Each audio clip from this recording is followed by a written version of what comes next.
Hi guys, today I'm going to show you how I fill a paint chip on a car.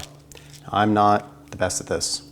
Actually, Larry at AMMO NYC has a lot of great videos on this. So if you're really looking to see somebody who's an expert at this, do it. He did a mint green Porsche with a dropper at one point, and it was like the most amazing video ever. But I'm gonna show you how I've done it, and I'm just a normal dude, so you can do it too. There are two companies, Dr. Color Chip and Chipex, Chipex and Dr. Color Chip, that both sell kits. And I'd recommend picking one of those up for your car, especially if you've never done this before. It's gonna give you everything that you need. And in the future, if you get other cars or you have other cars that are different colors, you can just get paint only and reuse the rest of the kit for your subsequent vehicles. So a Chipex kit is going to include a couple different things. There's a paint, which is going to be the color that you ordered. So this one is Benz 992, which is the SLC 300. There's going to be this blending solution, which comes in a blue bottle like this. If you get Dr. Color Chip, it's a pink bottle, similar product. And then there's going to be like these cloths, or a cloth like this is a suede cloth. Now you can actually use the CarPro suede applicators if you want to. You can buy those from Amazon, they're pretty inexpensive. But this one came with the kit, and there's going to be a couple like blocks, they're like little foam blocks in there. Again, CarPro one can work for that. There are applicators like this in the kit. You can buy a tube of applicators from Amazon. They come in 3 different sizes. There's an ultra fine, fine, and medium. This is an ultra fine. So that's what it looks like. It's kind of like a fancy Q-tip. So because of drying time on paint, we're actually going to be working with 2 different chips today. So the first one, we could see this chip here, which actually isn't really a chip at all. It's a knife cut from the dealership installed a very crappy PPF that I told them I didn't want. And then I ended up having to remove it. And this is a knife mark from the installation. Take just a little bit of paint on here. And what you want to do is you want to fill this up, but you want to do so that you end up with a little blob on the paint. Like you've just applied a little too much to your chip.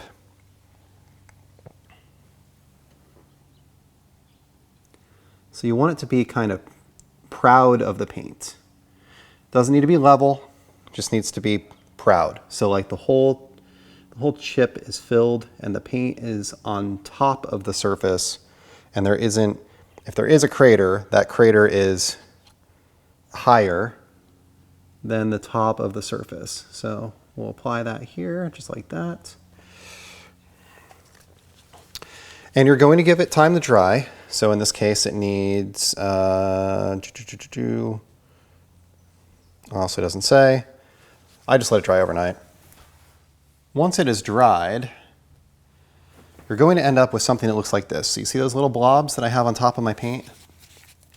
So that's when you take this and you're going to hold the suede over the top of it like so, apply a little bit of blending solution like so, and you're just going to go back and forth. And in this case, because the vehicle has a curve like this, you want to go left and right with that curve on that same plane. And what you'll see, if you look at it at an angle, is that there's actually a little bit of paint that kind of streaks off to the side with every pass. You might need to apply a little bit more. And you'll notice that I'm not really applying pressure. I'm instead just going back and forth over the surface, and I'm just kind of guiding it back and forth. I'm not really pushing down.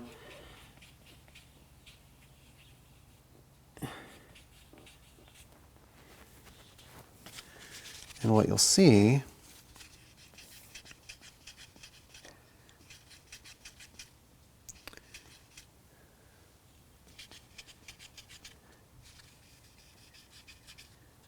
is that eventually your blob disappears. Now when you've got multiple next to each other like this, you see how like I've got the bottom one level? Well, I need to be careful that I'm not still hitting that with the sponge, because it will kind of contour into that crater a little bit.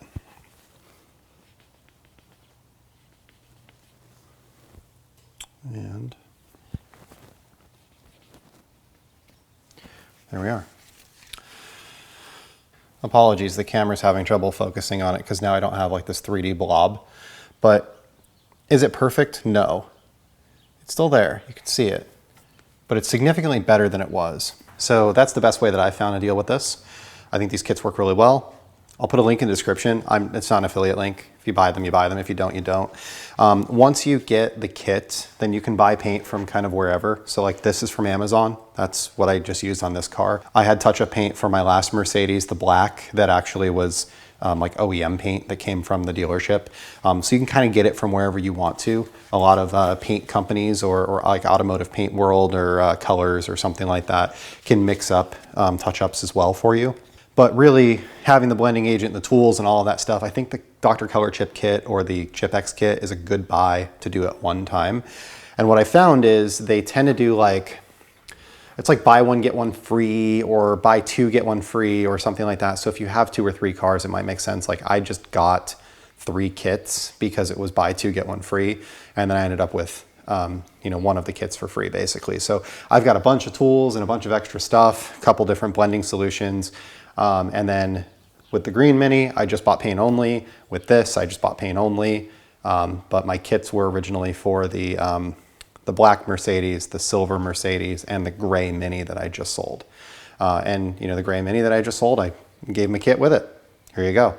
You have some paint just in case you need it. Rock chips are inevitably going to happen, unfortunately, but you know, you can make them look a lot less drastic.